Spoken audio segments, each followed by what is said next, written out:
Hi, it's good to see you. Welcome to the channel. Today I'm going to talk to you about creating a balanced system for your reading, for your note-taking, for generally observing, keeping track and remembering the things that are really important to you in life.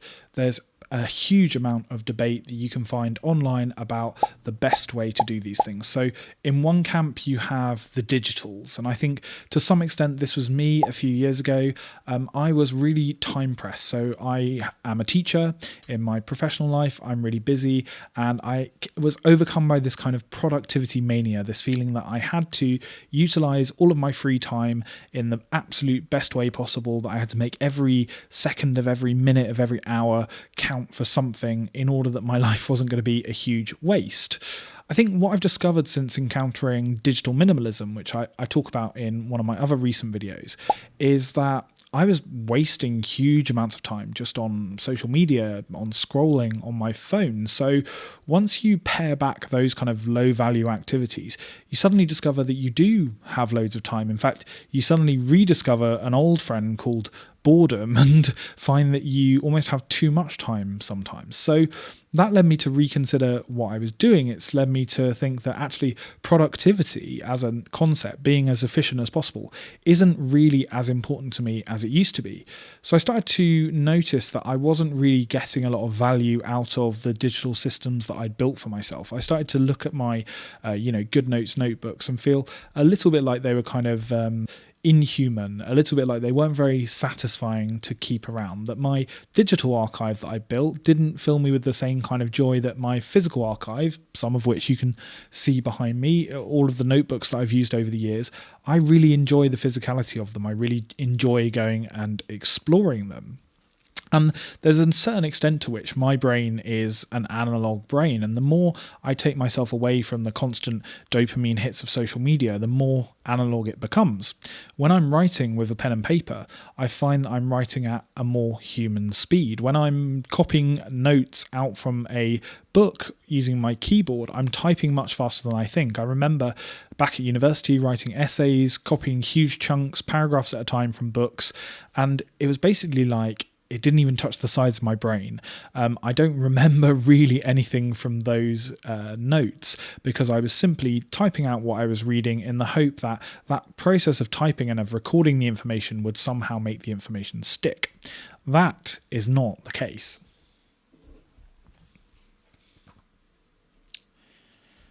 William James said in 1892 that the art of remembering is the art of thinking, and that's really important to understand that information that we want to process needs time to stick in our brains. It needs time to be brought into the schema of what we already know, into the network of knowledge that exists already, and it needs time to make connections and to bed in. So I find that the practice of keeping physical notes is much more in tune with this idea that memory is the residue of thought than the idea that if we just collect as much information as possible, we're somehow improving our knowledge of the world and becoming a better and more well-rounded person, because quite frankly, we're not.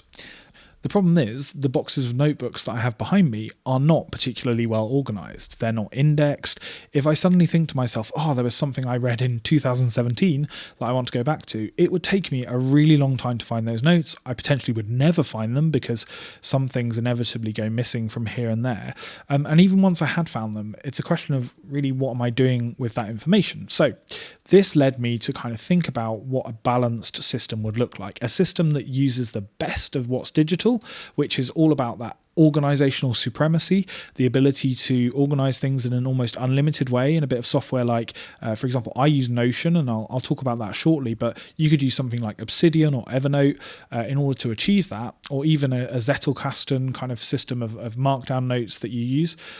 Any of those systems will work because they're all infinitely flexible. They can all absorb a huge amount of information. And I also wanted to keep the best of what was analog as well, because I think there's something really human in the analog. I think there's something really that connects you to thousands of years of knowledge, more in the physical form of a book, in words on paper, or using a fountain pen to write in a notebook, than typing out on a screen or on a keyboard. at the end of the day, it's often balance that is the key to everything we achieve in life. Going to one extreme and the other can be fun and enjoyable for a short time, and then you find yourself looking over there and wishing that you had some elements from the other extreme as well. If we sit in the middle, we can use the best of both. And I think the best way to think about it is there's different steps in a system which all lead to some kind of output, some kind of way that this whole system is going to benefit your life, make you a more well-read, well-rounded person, make you a more interesting person, improve your academic outcomes, improve your professional outcomes, make you a more compassionate person. So I'm going to talk to you about how you can use this system to get to those outcomes. Firstly, your inputs. So your inputs can be, again, digital or physical. I spoke at length in my last video about the Kindle and how much I love reading on it. It's totally true. Even though I don't do a lot of digital note-taking anymore, I still do lots of digital reading, although I think the e-ink screen makes this slightly less digital than reading on, say, an iPad or a laptop screen. It's incredible for its portability. It's incredible for the fact that I can have several hundred books on here, that I can highlight things and those highlights sync to my computer. I love it to bits. That said, I don't want to read everything on my Kindle. I still have hundreds of physical books. I've been packing them up recently. You can tell from the empty shelf behind me, I'm in the process of moving house. There's great joy in cataloguing those books and spending time around those books and picking something off the shelf that you maybe haven't seen for a long time. I've got some boxes of books in my living room that I packed up last time I moved 3 years ago, and that I'm moving again now. I will actually get to unpack them again this time, and I just know that I'm going to get a really enjoyable experience about reconnecting with those books that I bought because they linked in with my interests at the time, and hopefully going back and reading lots of them. So something, for example, that really benefits from being read in a physical form would be poetry.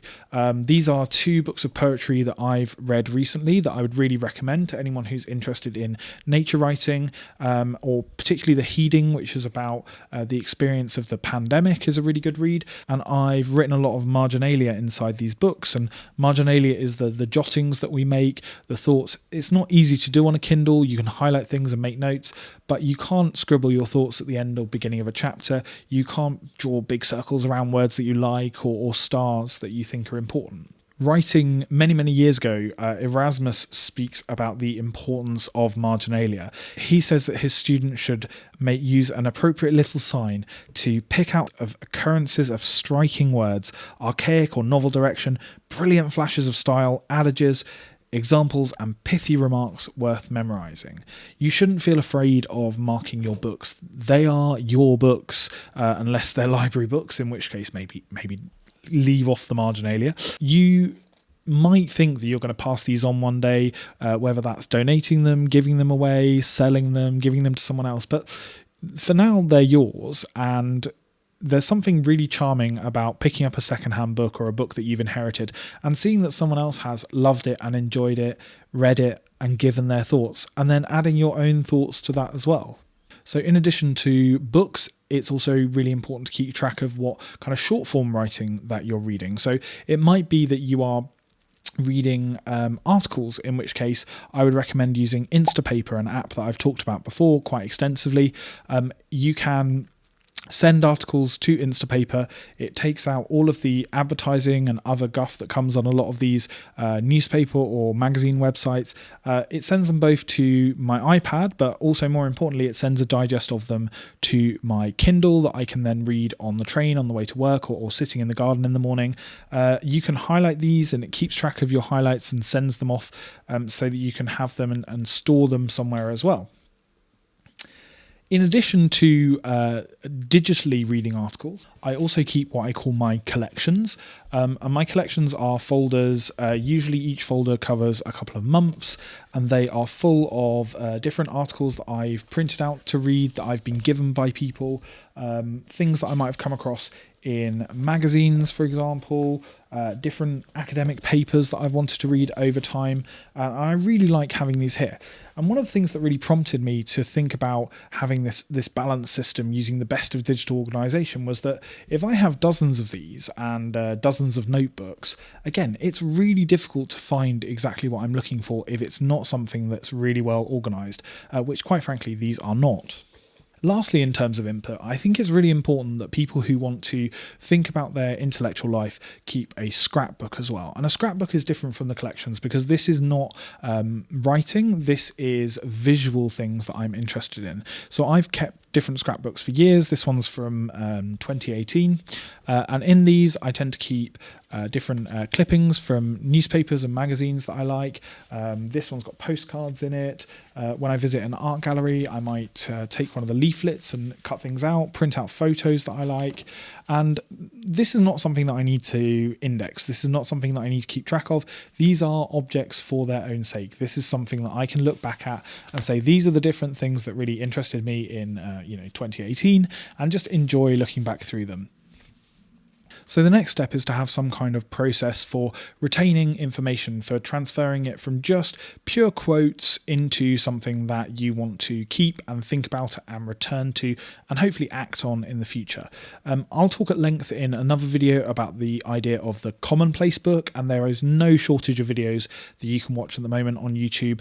Particularly recommend Jared Henderson, who has some really good videos out there about Commonplace books. But they are essentially, the idea is that you keep here things that you come across, and that it's a mixture of quotes but also your thoughts on those quotes. I use it for summaries. I use it a lot for observations, things that I see in the world around me, in the natural world and in the physical world.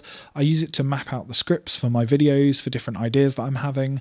And I've found it to be really beneficial to have that all in one physical book. You could do a digital Commonplace book, but it just wouldn't feel quite the same. And again, this benefits from the speed of human writing. This benefits from slowing down. If I write a quote in here, I have to find somewhere, sit down, write it out, think about it as I'm writing, whereas copying and pasting a quote into Notion just doesn't have the same impact. Again, the problem with this is, yes, you could come up with some kind of paper organizational system, maybe using note cards as Zettelkasten, maybe using the index that you get at the front of these Leuchtturm notebooks, but it's not going to have quite that searchability, quite that kind of infinite feeling that a digital organization system has. So I'll talk to you a little bit about how I organize my notes digitally, how I index them very shortly. Obviously, I've spoken a little bit about Marginalia. That's another kind of process where you're putting your mark on things, where you're moving things from simply a passive mode to a more active mode of reading.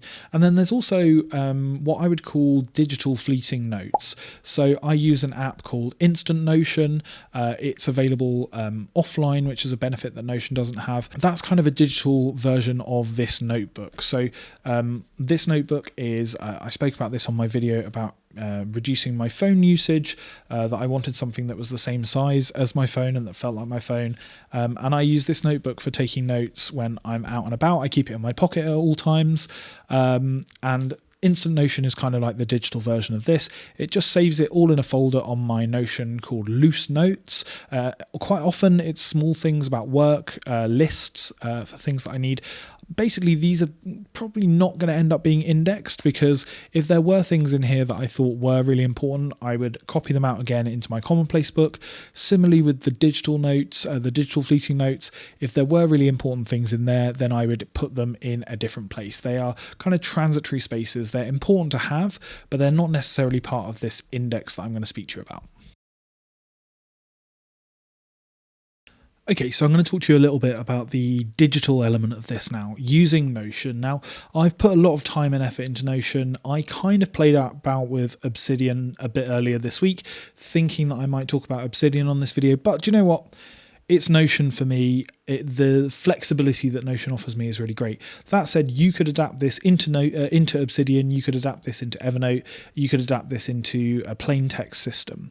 The idea is that I have different indexes for different things. So firstly, I'll show you my books index. Now, I've been adding all of my books to this index as I pack them away. I'm up to exactly 500 books, which is exciting, and I'm probably about a third of the way done at the moment. Here you can see I keep them in alphabetical order on this screen. I record the name of the book, a primary and secondary tag, author. I also include the subtitle because I think this is useful information for searching. It gives a bit of a richer description of the book. Now, this is important because, again, it's just taking those physical items and making a digital record of them, making them searchable. What I can do eventually is, as I'm reading a book, I can open this up, and because of the flexibility of Notion, I can link this backward and forward, put this in different places, add my notes here, keep everything together in one place. And that's the great thing about Notion is, again, keeping everything together, searchable, indexed in one place is going to do you the world of good. So you don't have to sacrifice physical books. You don't have to turn everything into a PDF, scan everything in. It's just a case that you think, I want to find a book about 18th century history. Okay, great, fantastic. I can just filter this by 18th century history. For example, one of the filters I have here is education books. So these are books related to my professional work. So I can easily go in here and find what it is that I'm looking for. The second big index that I have here is my notebook index. So this is a record of everything that I've written in my Commonplace book. So every kind of section that I've written goes in here. Now, I'm not copying out my notes because I don't think that would be a good use of my time. Although if I was maybe doing this for academic work, then that's something I would think about so that they were fully captured and fully searchable. But I'm just typing out what the title is using different tags. They're the same tags that I use in my book.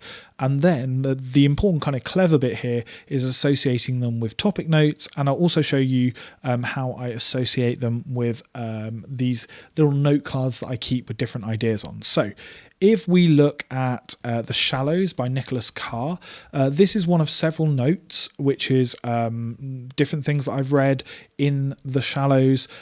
This is just about something that I read on page 153, and I can actually see it here in front of me. This is the note that it refers to in my physical notebook.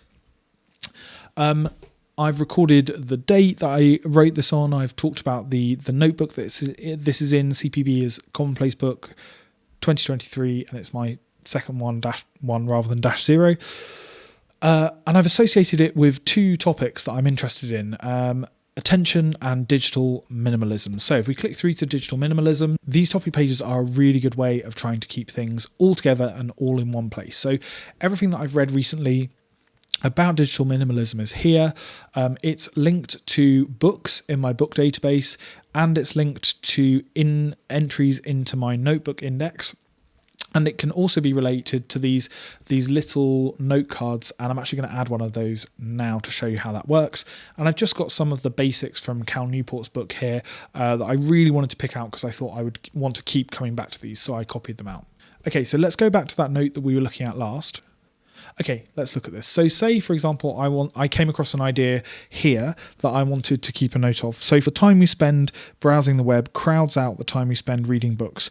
It's the same with text messages and writing paragraphs. When we read text online, we sacrifice the facility that makes deep reading possible, and we become decoders of information. I think that's a really interesting point. So I'm going to record this in one of these little note cards, and I'm just going to record the most basic concept here.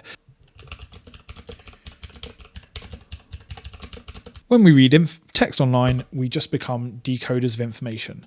And that's created like a little one of these kind of note cards, and it's put it into my little note box. So now I need to just do a bit of connecting up. This gets filed under personal improvement, I think. This is my old reading that I need to update, so I need to actually connect this to the book instead.